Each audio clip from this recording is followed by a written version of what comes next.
Hey guys, Rob here, Vocalist of Aries. I'm here with the guys of Master Sword. It was a project that I was fortunate enough to be a part of. It's a really exciting progressive metal concept album based on Zelda. I'm not sure what copyright is in terms of what we're releasing, but it's maybe influenced a little bit by Zelda, as far as I officially can go here. It's a really awesome project, and well, let's get cracking on what's it about. So, guys, what is Master Sword? Hey guys, this is Matt from Master Sword. What is Master Sword? Master Sword is a project where we take music from the Zelda series and fuse it with original tracks, original lyrics and vocals, and all new guitar parts. Just a bunch of cool stuff. It's different from anything you've ever heard before as far as video game covers go. And I'm really excited to play it for you tonight.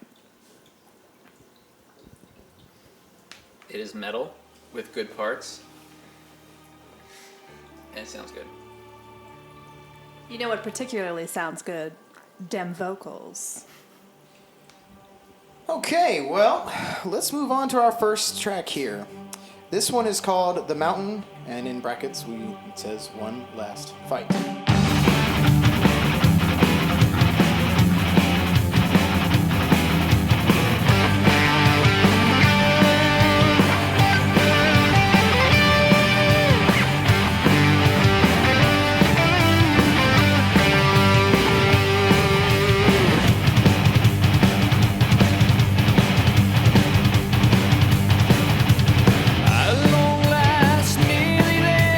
Almost to the winding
Well, I guess let's get into starting off with what's the song about, how you went about writing it, and all that good stuff.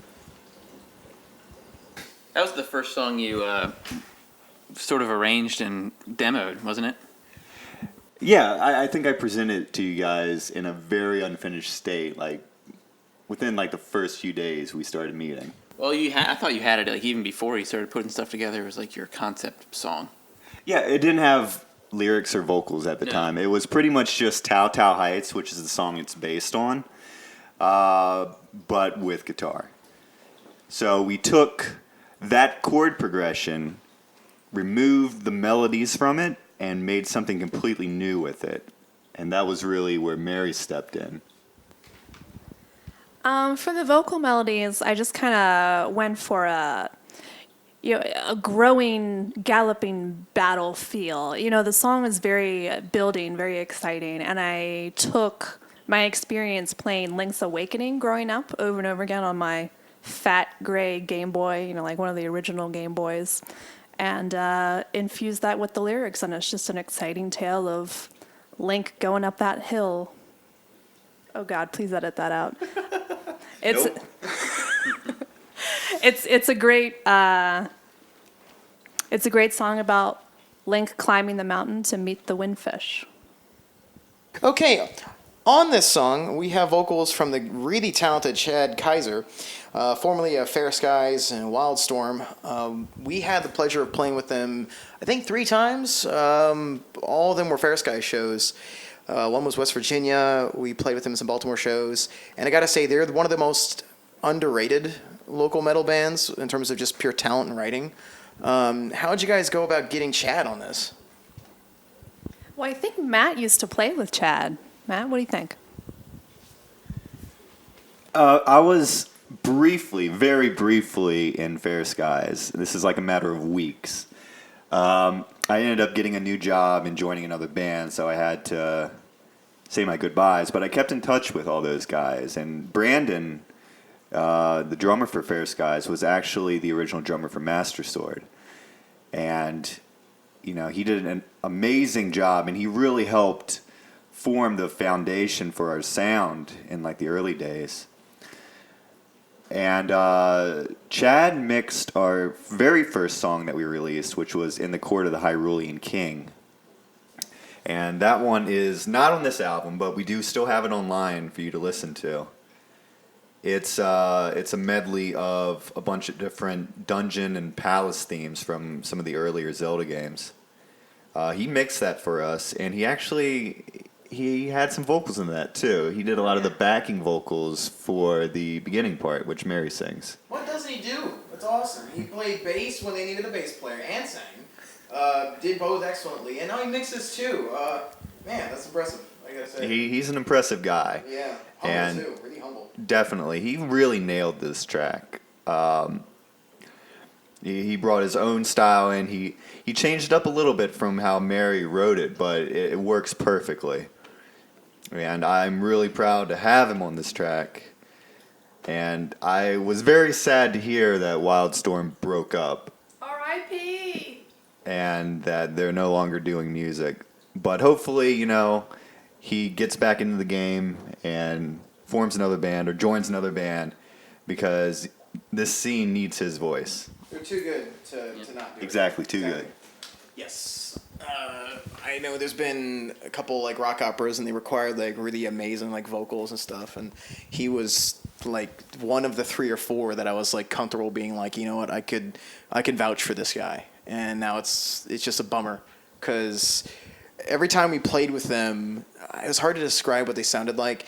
It was like a mix of, it's like a little bit, it's like prog metal, but what if there's like some Journey in there? Like it still was tasteful, but yet it was still very ambitious musically without sacrificing its accessibility to people. You didn't have to be a big prog metal head to like their stuff, and that's why I'm really bummed they never got the chance to really start like touring and all those things. Because every time I saw them, it was like these dudes have like so much potential. Yeah, it's a shame.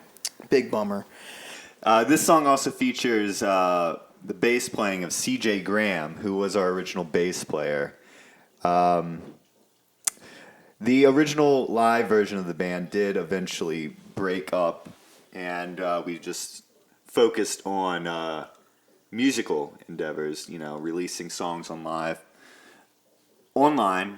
releasing songs online, and kind of pushed aside the live aspect, at least for now. You know, there's always a chance in the future it might happen, but for now we're really focused on, you know, bringing out this great music for everyone to listen to. So we have another song with another guest vocalist coming up. This one's called The Forsaken Tribe. Tell us a little bit about that one. Sure.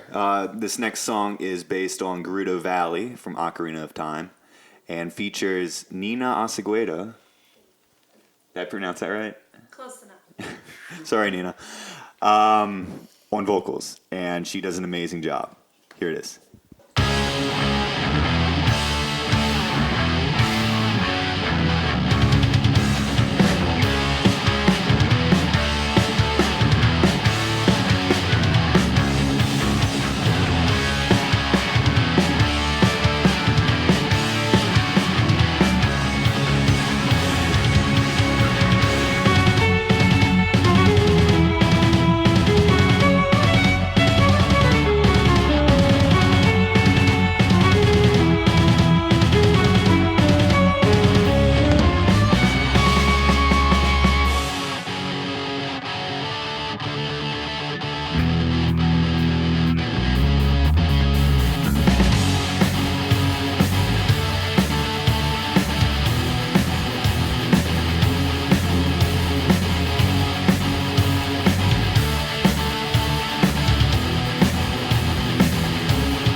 Cool. So with this song, aside from it obviously having big Zelda influences, that goes without saying, how did you go about getting Nina? She's a lead vocalist of A Sound of Thunder.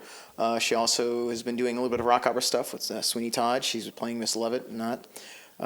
They're big players in this local music scene. They're big players in the Virginia music scene. They do a lot of touring. They're a very busy band. So kind of, I guess, securing Nina, that must have been something, I take it. I'm a huge fan of A Sound of Thunder, and Nina's voice is one of my favorite voices in metal, period. Not just this area, but, anywhere. So getting her was a dream come true for me. And it actually wasn't very difficult, She's a very humble person. She doesn't mind, contributing to smaller projects. And, Mary writes all the vocal parts, so it was pretty much there for her already. So that was nice. But yeah, it was great working with her. It was very easy. We brought her in Jay Jericho's studio. Jay Jericho from Cassandra Syndrome recorded the vocals for this song. We brought him in, and we recorded her, in a few hours, knocked it out, and it sounds great. Yeah, it sounds amazing. It's such a powerful vocal. I'm really happy about the way that one turned out.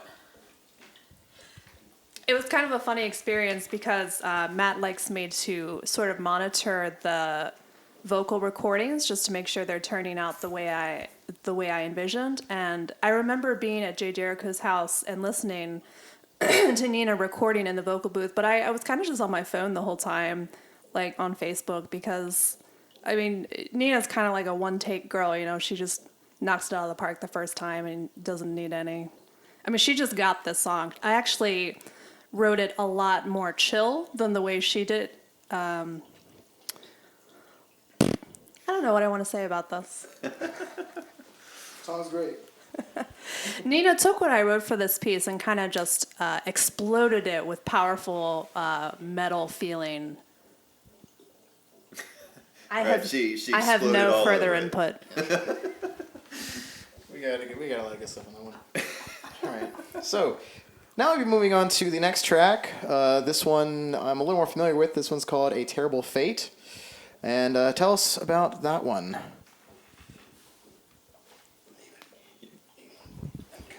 Yeah, someone say something. This might be my favorite track on the EP because it's such a heavy song, and this is one of the ones I had the most fun coming up with a guitar solo for. The last track you heard, I also came up with one for that. Those are the two with the original solos and the buns of the EP. The first and last track were more straightforward. So, but with this one, I really went for just almost like something off of like Train of Thought or something. Just a lot of fast notes. Dream Theater. Yeah, Dream Theater's Train of Thought. A lot of fast notes and craziness, and it turned out great. And then after the solo ends, you're gonna feel like you just put on Highway Star because that voice comes in, just like the beginning there. I don't know if that was like a reference, like give me the beginning of Highway Star. I think I might have mentioned Ian Gillan while we were recording. Then I was. But it was perfect. Why don't we do that? I'll go into that one a little bit. All right. It was perfect. Yeah. Let's take a listen.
Wow, that vocalist was really great, guys. He was- Don't be so humble, man. Actually, yeah, I feel weird kind of just like ranting on, like starting it off talking about what I did and all that crap. So I'd rather just have you guys, I guess, speak about it. Just weird kind of being like, yeah, guys, that was a really great tune. That guy, whoever that dude was incredible. He knocked it out of the park. Probably my favorite vocalist. So I'm not going to go there. So I'm going to hand it to you guys. And I might chime in about the technical stuff, I suppose. Well, I don't know what more there is to say. I mean, Rob pretty much covered it. No, but originally we had a local singer named Adam Schloss work with me on coming up for ideas about the vocal melodies and sort of what to do with this track. The challenge was it started out as an instrumental piece that Matt and more so than the others. This one was instrumental for pretty much most of its life. Yeah, for a while we weren't even sure if vocals belonged on this track, and Adam and I kind of fiddled around and came up with an initial track for him to do, and then eventually, unfortunately, he moved away to Chicago. So that's when we turned to Rob Bradley from Aries and his experience with rock operas and overall just being a badass vocally. He just brought it together. He went down in the vocal booth. I remember the day he was here recording, I was 3 floors up doing some homework, and I just heard this screaming from outside. And I was like, what is happening? It's coming from the driveway. But no, the sound was escaping the vocal booth, going outside, and then back in the upper window. Anyway, that was a great day. I really love this song too. It's probably my favorite. We took a lot of liberties with this track from the source material. At the same time, it follows the. Did we ever say like what this is from? Nope. So this is 2 boss battle themes from Majora's Mask. That's what A Terrible Fate is, and the mini boss battles first. And then it goes into the boss battle. And, yeah, we just do a bunch of cool things. And the second half, like, there's just an absolute shit ton of time signature changes, I'll be honest with you. It's crazy. And that was just cool to do. Like, it transitioned to metal very, very easily. And honestly, I didn't have to change that much. I actually made it slightly less complicated because I think the original part isn't in 4, it's actually in 7. So all the weird transitions are there, but the part we changed to 4 to make it a bit more flowing. It was a kind of abrupt in the original. And yeah, it just turned out really well. I'm super happy with this. You know, the guitar solo Corey did, amazing, and one of my biggest regrets with this EP is just the fact that there's not more original guitar solos for him to do. We'll change that with the next release, I promise. But yeah, just a really cool track. Yeah, 50%. Something else about the guitar tone that I think is interesting. So I think the first track is the only one where we both play rhythm guitar, and it's doubled. Is that right? Actually, on this one, I did end up putting some of my rhythm guitar in, so it's both of us. But you did the rhythm guitar on, 1, 2, 3, and 4. I think I only did it on 1. No, your rhythm guitar is on this one too. Oh, okay. So I have some of this. So there's a little bit of a different amount of power, I think, in how those are mixed, and it's interesting to hear the differences. They both sound good in different ways. So I think it worked out well. Cool. I guess I could give a few things about the process we went through a little bit during the studio stuff. I know you guys had an original vocalist, the guy Adam you were talking about earlier, and he sounded a little more like I think a bass. Is that I guess where he's a baritone. Baritone bass. Who's a little bit lower. Do you want to talk a little bit about how you transitioned it into kind of a different vocal part? Yeah, we'll talk about that. Okay. Yeah, so I love Adam's take. One of the things I wanted to do when re-releasing this song was give it a vocal part that was more suiting to like a power metal sound. And, I think we nailed it. don't know. I don't really talk about vocals too much. You guys want to weigh in? Sure. I mean, what I initially envisioned for that part was a more low-key kind of interlude in the middle of the song, right after. So you have that powerful guitar solo and then just a quieter time where, you're waiting for the moon to come down in Majora's Mask and blow up the earth, that calm before the storm. And after a lot of mixing and re-listening, I think Matt thought, well, what if we went a different direction here? What if we just made the whole end of the song just this epic sort of, what's that band that we saw at Jiffy Lube Live with the singer who runs around a lot? Bruce Dickinson, yes, Iron Maiden. He wanted It's only the single most important band to this project. That's those guys Dream Theater open for. They might go somewhere. Corey's giving me this look. He thought, well, what if we just Bruce Dickinsoned the whole end of the song? And he was like, I know just the person. Let's also we haven't talked about drums at all yet. So, spoiler alert, all the drums are programmed. Yes, but, they're all canned. But I really like the way the drums came out on this track and the previous track. Those are kind of the heavier. I think you spent more time programming the drums on. I love programming drums. Like, I've been doing it for many, many years. Like, I'm a pretty subpar drummer, but I like studying other drummers and hearing what they do and, their styles and incorporating that into my own program drums, which, they'll never quite match a real drummer. But I think for this project, it works really well. And I use Superior Drummer, and they sound pretty realistic. Yeah, I think they come out well. I like them. Programming drums, sometimes it just fits, it just works, and I think here is a good case where we have that. Worked on Animals as Leaders titled album, self-debut album. Right. It works here. I mean, in metal, it's definitely more common than other genres. I know a lot of metal bands use fake drums, or some of the drums are fake. A lot of the kick drum. Sound placement and all that stuff too. Yeah. And I'm not specifically promoting it, but I think it works for this project.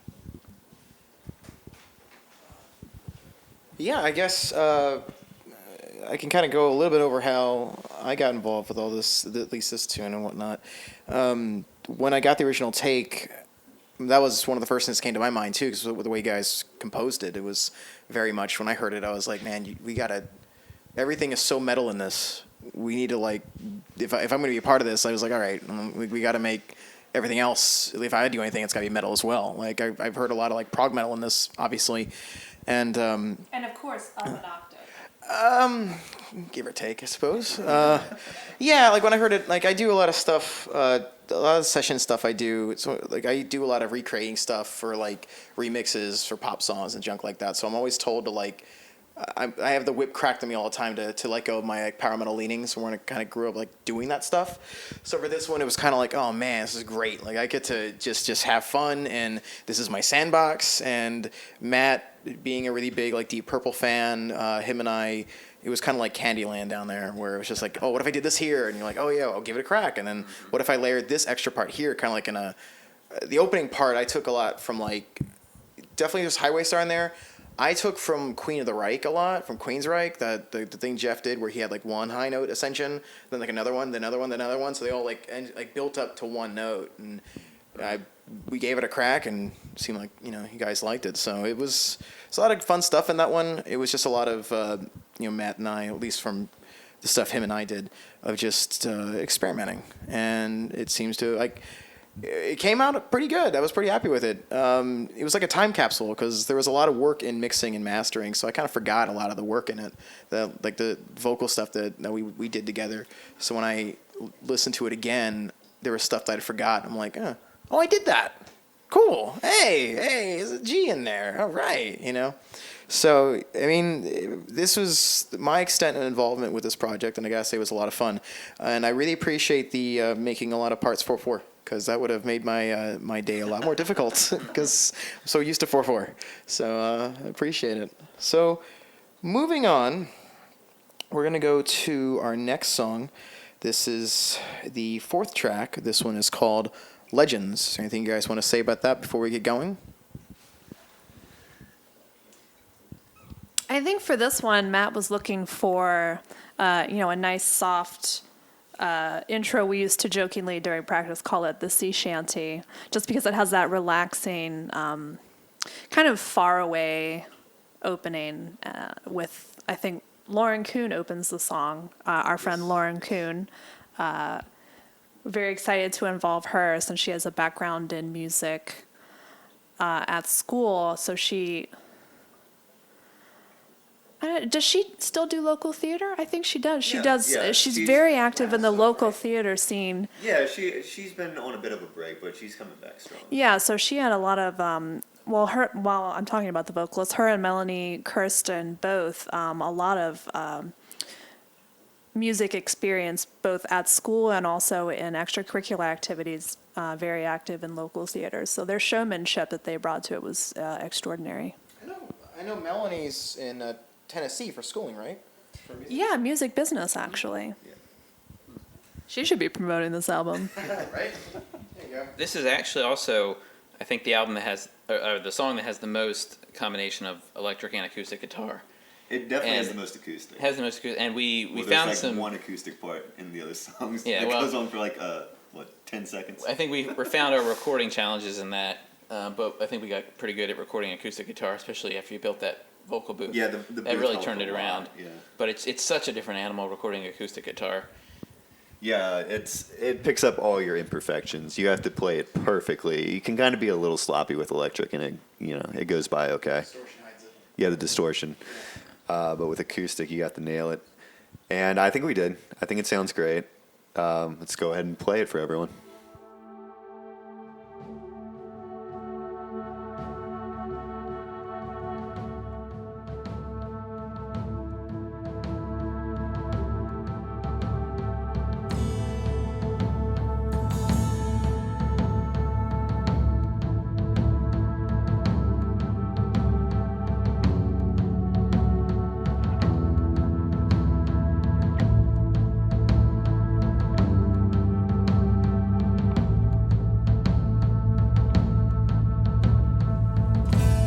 On an island by the sea, a voice speaks to thee in a dream,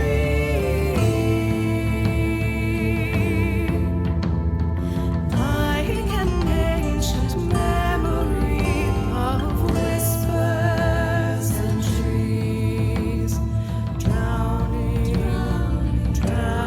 towers drowning. Take these pearls three, and whisper no more tales of she. Secrets kept the island safe in centuries of lore. Now tongues can be held no more, no more.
So, with Legends, let's start with what Zelda tune or tunes inspired, or at least this was based upon. So this is a unique track, and it's probably the most original of all the 4 tracks. The beginning's completely unique to us. It's not from any Zelda game, although the lyrics are clearly inspired by Wind Waker. And then it eventually does go into the theme at the beginning of the Wind Waker, where the game kind of introduces the backstory about how the islands came about. I'll talk about harmonies. I don't think the fans want to hear me talk about how I wrote lyrics for a game I've never played. I Wikipedia'd it. I Wikipedia'd it, okay? God! The vocal harmonies for this song were pretty interesting in that, well, the 2 other girls are friends that worked on it. Like I said, background in music, very experienced. So, I mean, there wasn't really no direction required. They just Lauren Kuhn went first, and then I followed up with the second verse, and then Melanie took care of the finale. And so whenever one of us was singing, the other 2 would come behind and harmonize. And actually, I had the easy end of the stick, being an alto, but my territory was never in question. But I let the other 2 sopranos, duke out their space. So I guess at this point, we just went over a really awesome 4-song EP. It's got a lot of good friends of ours. It's got some very talented members in this music scene and theater scene. Actually, I'm happy to say that I personally know everybody that's on this, and each one of them has put down a great performance, each in their own right, to create 4 very unique songs in a really cool EP that hopefully is going to kick off a very successful project for the next few years here. From the looks of it, this is just the start of things. How do you guys feel about the future of Master Sword?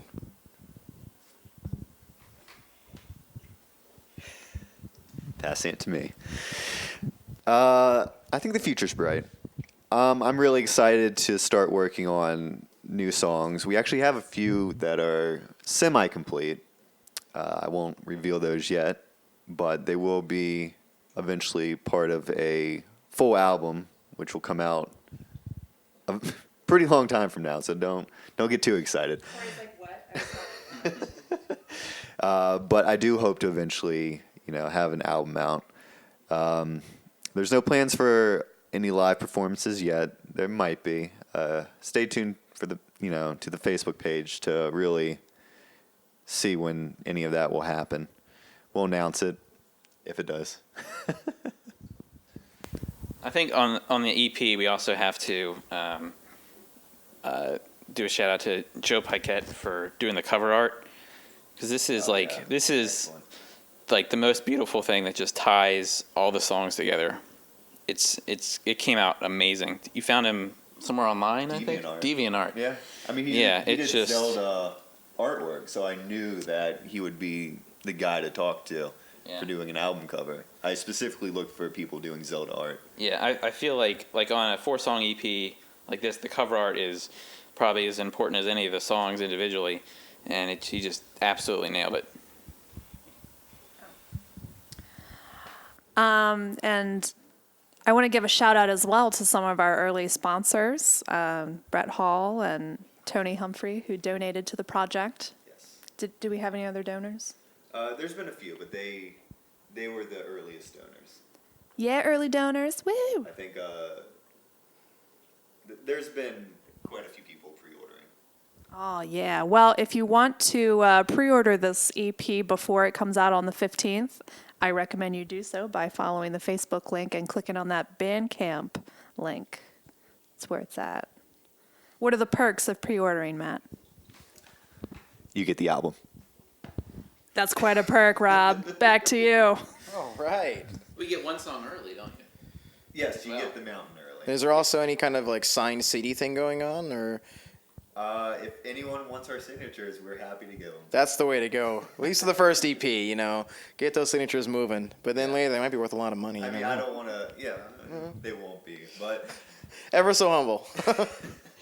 You know, well, guys, I hope everyone here has put their pre-orders in and has heard the tunes for this upcoming excellent EP with a lot of talent, from the vocals to the, you know, even the programming of the drums. You know, this is a pretty star-studded cast we have here, and of course, anyone who's a fan of Zelda, you're in for a treat. I had some big Zelda fans in my car recently. We were driving somewhere, and they were picking the whole, I played the Terrible Fate for them. And they knew exactly what it was, and it was like, oh, great, cool. So this is a really ambitious project. So stay tuned, guys. There's definitely more to come. I think that's a good way to end, right? Sure. Yeah. Just silence. This interview brought to you by Robert Bradley. JK, please edit that out.